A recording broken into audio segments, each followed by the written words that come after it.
What's up everyone, and welcome back to another What If video. Last time, we saw the conclusion to the android saga, and how the dispute with the androids was actually settled. The androids retreated, and they just decided to try and live their old lives again after confronted with an ultimatum. So it was kind of a win-win-win.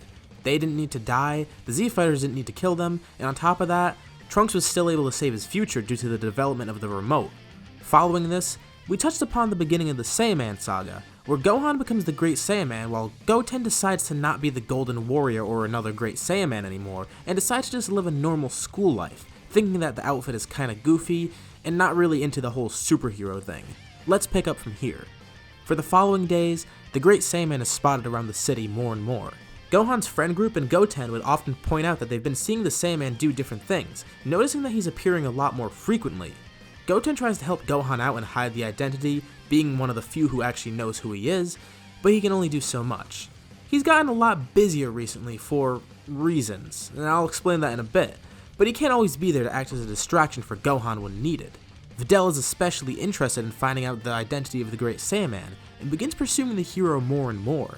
Eventually, she figures it out.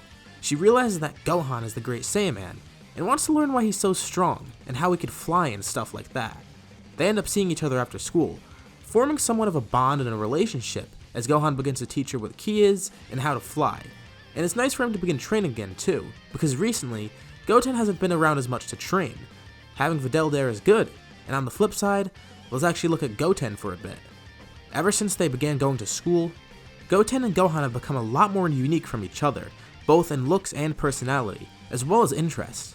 In case you're wondering why Goten's been so busy recently, there's a good reason for it.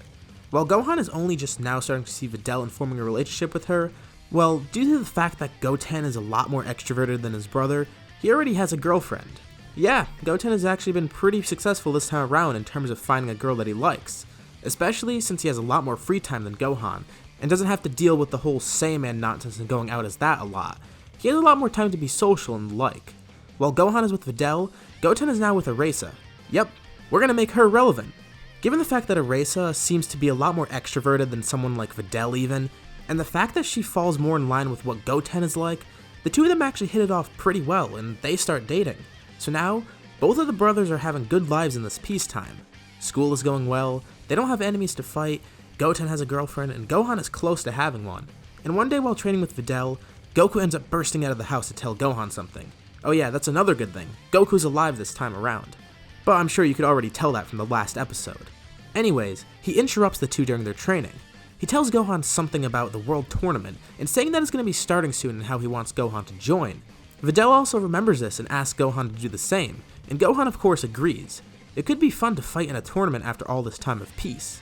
Goku's thrilled that Gohan accepted, and now he's going to talk to some of the other people. Besides someone like Goten, he has other people that he wants to ask to join.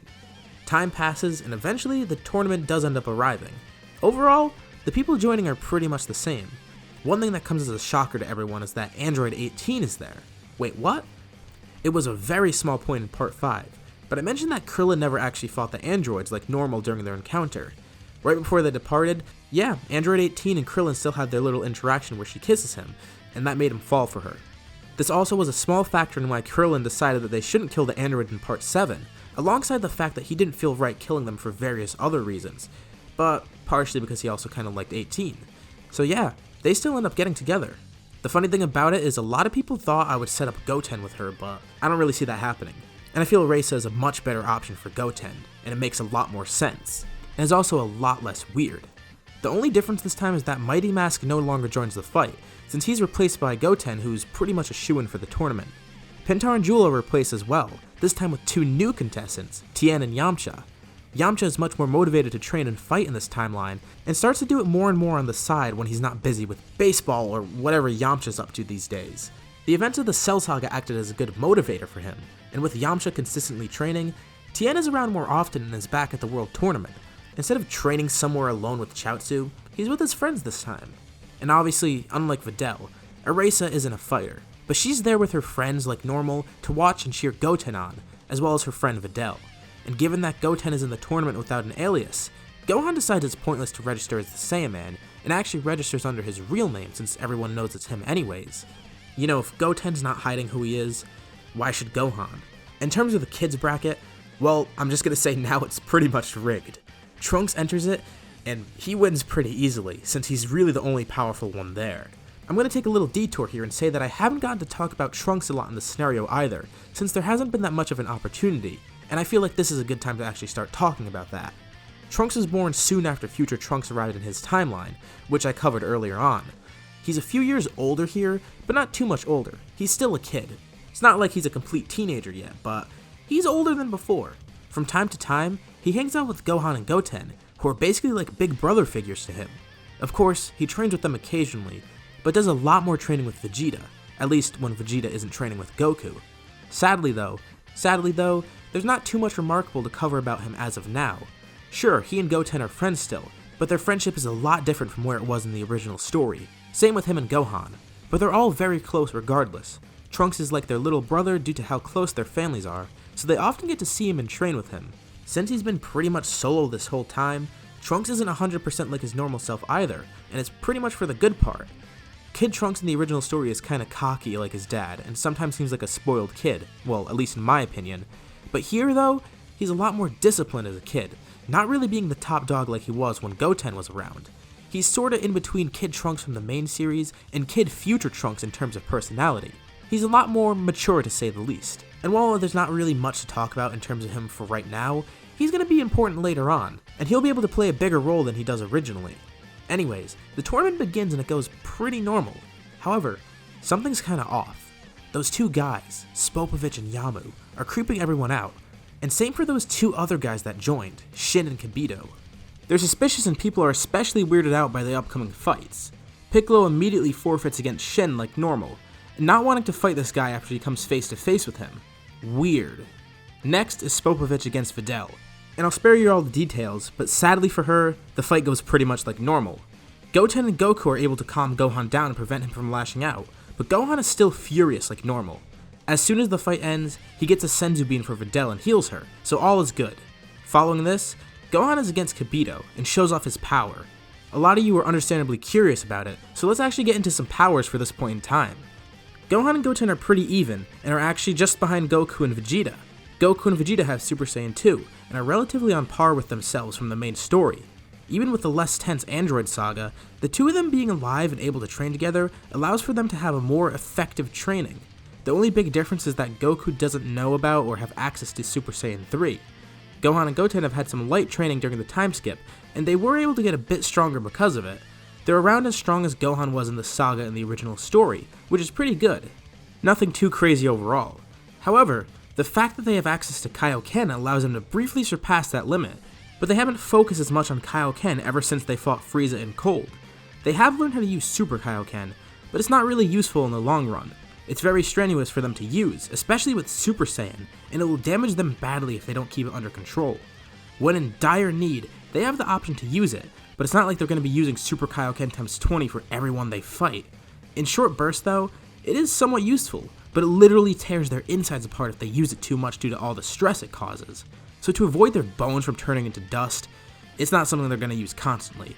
Back to the actual fight, or lack thereof of a fight, Gohan vs Kibito goes pretty normally. The whole energy stealing thing happens, and there's nothing really of note here. Everyone goes to chase after the two Majin servants, and this time, Goten, Tien, and Yamcha are present. Videl stays back this time and doesn't attempt to go along, since Gohan wants to make sure that she stays safe, and Goten wants her to stick with Erasa just in case. Understandably, Erasa is worried about Goten, but he assures her they'll be fine. Especially after what just happened to Gohan, her and Videl are pretty nervous about what might happen to them. Trunks wants to go along too, but Gohan and Goten make sure he stays back as well. They don't want to see him get hurt at all, and they know he's motivated to go, but in case things turn bad, he shouldn't really be there, and he should remain here to protect the others anyways. Trunks understands and he stays back with everyone else, with the rest of the group going off to find Babidi. They arrive at the ship and watch as Spopovich and Yamu are killed by Babidi right away, and they see a mysterious pink man sitting there in front of the ship. No, not Boo, the other pink guy, Deborah. Wow, they actually got over half the power they needed for Boo, about 60% this time. As Babidi goes inside with Pui Pui, this man then turns around and then launches himself towards the group. Immediately, Deborah is now in front of them and he erases Kibito from existence with a single blast. Deborah has now asserted his dominance, and he turns his head towards the group and prepares to turn someone into stone. Shin yells for everyone to watch out for his spit, but it's too late. Deborah smirks and spits towards Piccolo, and Piccolo braces himself, but it never actually does hit him. Piccolo opens his eyes, and he sees what happened. Someone jumped in front of him, wanting to save his friend, and in order to make sure the Dragon Ball stays safe, Gohan jumped in front of Piccolo to save him. Remember, there's no Dende on Earth in this timeline. Kami is still Earth's guardian and Piccolo is linked with him, and the Dragon Balls are still the same as before. It's imperative that they protect Piccolo. The spit lands directly on Gohan's chest as he begins to turn into stone. Before being fully turned into a statue, he smiles to everyone thinking that this is the end for him, and he says he's counting on everyone to defeat Babidi and Deborah. Everyone, especially Goku and Piccolo, are mortified to see Gohan turn into stone, but before anyone could react, someone else reacts completely differently and lunges at Deborah before he can even make a witty remark. After instantly powering to Super Saiyan 2, Goten is now facing the Demon King, trying to avenge his brother. Not only is he in Super Saiyan 2, but he's stronger than before, because this outburst gave him a temporary rage boost, much like we'd see with Gohan. Goten is understandably furious. Remembering the time that Gohan saved him from a brutal death at the hands of King Cold, Goten is furious at both Deborah and himself for letting this happen. Goku is also enraged, but yells for Goten to get back, not wanting to lose both his sons in one day, just like he did before. But Shin calms Goku down and tells him that this might actually help. If Goten could defeat Deborah, he could actually reverse the effects of his spit and save Gohan. This is a relief. Gohan's not actually dead. Well, he won't be if they actually can defeat Deborah.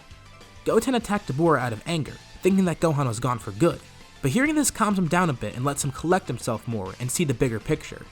Goku is still nervous though, as is everyone else, but Goten is confident that he could take on Deborah alone and save Gohan. He's not one to kill someone, but he's going to make an exception for Deborah. I mean, his occupation is Demon King.